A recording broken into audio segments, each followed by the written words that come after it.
ODAC tournament time has come, and it's time for the Lynchburg Hornets to get underway. They will get underway on Friday when they take on Roanoke. Talking to the head coach of Lynchburg, Allison Nichols. Coach, as we head into the tournament time, how do you feel like your team's playing overall? Really well. We had another 3-game week last week to finish off the regular season. But we went 3-0, won 2 games on the road. So I think that certainly gives us some momentum going into tournament time.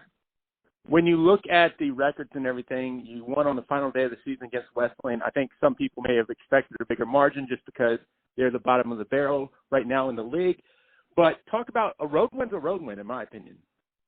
Yeah, 100%. Again, that was our 3rd game this week, and we had been on the road on Thursday night, so it was a quick turnaround, obviously a little bit of a long trip. We started off strong, and then I think we just kind of took our foot off the gas for a little bit and let them get back in it. But we did a good job of rallying and kind of sticking with it, and we managed to squeak out the win, so we'll take it.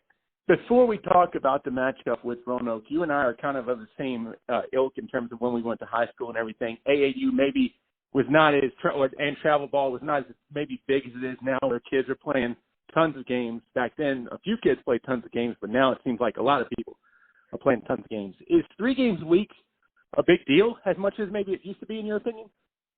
I think it depends on your team makeup. Some teams have a ton of depth and play a little bit bigger rotations. I think it also depends on your style of play. If you want to play a more fast-paced game or if you want to play a little bit slower. With us, we don't have a ton of depth. We play a pretty tight rotation, but we also do like to play a little bit of a faster pace. So there have certainly been some of these 3-game weeks where our legs are not quite there at times, and you can tell that we're playing through a little bit of fatigue.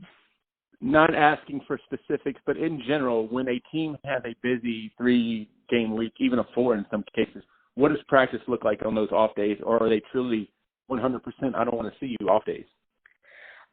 So yeah, it's been interesting. We've tried a lot of different things, just kind of depending on how our 3-game weeks have gone. We literally have had some days where we don't get on the court at all, and we just simply watch some film and go over a scouting report. We've had some days where we do get on the court, but it's complete no contact, just almost a walk through and then getting some shots up and getting moving a little bit. So we've done a little bit of everything, just trying to keep us as fresh and ready as possible.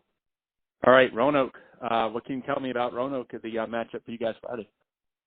Well, obviously, one of the top teams in the league, no question about it. I think the toughest thing with them is they have so many different weapons. They literally have 10, 11 players that can come in at any point in time and score 10 to 12 points, grab 5 or 6 rebounds. Defensively can affect the game, whether it's just with athleticism or steals. So it's just one of those things where, as you're planning for a team like that, if you try to shut down player 1, 2, 3, there's still so many more that can come in the game and hurt you. You've been on both sides, being a higher seed headed into that first game and being a lower seed headed into that first game. Does the message change to your team? No, I don't think so. I think, the biggest thing with the ODAC tournament is getting there, putting yourself in a position to be there. Seeding really doesn't matter at that point. There's no home court advantage or anything like that. So, I think one of the biggest things is knowing that your team is prepared from a scheduling standpoint. I think we've played a really difficult schedule, if not the toughest in the league with our non-conference games, going to Mary Washington, going to North Carolina Wesleyan, playing Christopher Newport, Elizabethtown. We've certainly challenged our team a lot of different ways this year, and the reason for doing that is to set you up to be successful when it comes tournament time. You kind of hit on this, and I ask most coaches I talk to this question anyway, but do you ever say the words must win?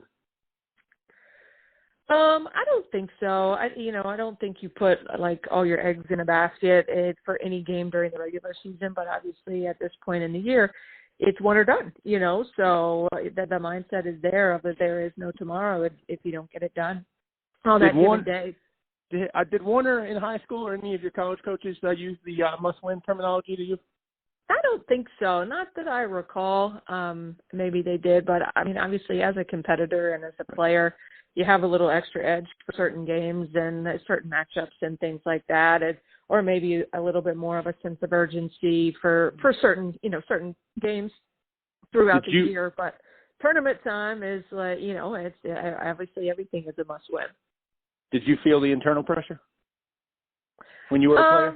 I don't think so. I think, pressure is a privilege. And right. So if you had high expectations or you felt like you had some pressure on you, then to me, you were doing things right.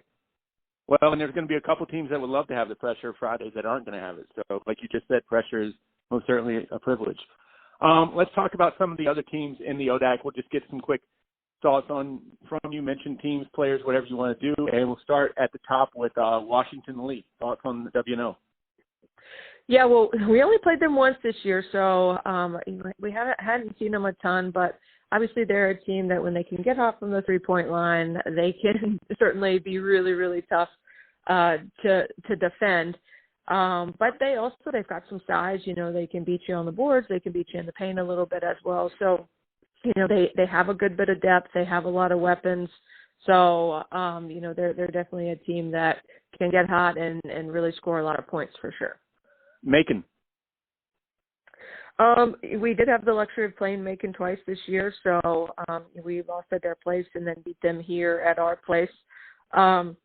Same thing. I think Macon is another team that's got a decent amount of depth. They have a couple shooters that they can throw out at you, but they also have some size, and they can rely on their post play at times. So, you got to really key in on the shooters and not let them get hot, but you also have to make sure that you're guarding them in the paint and in the post.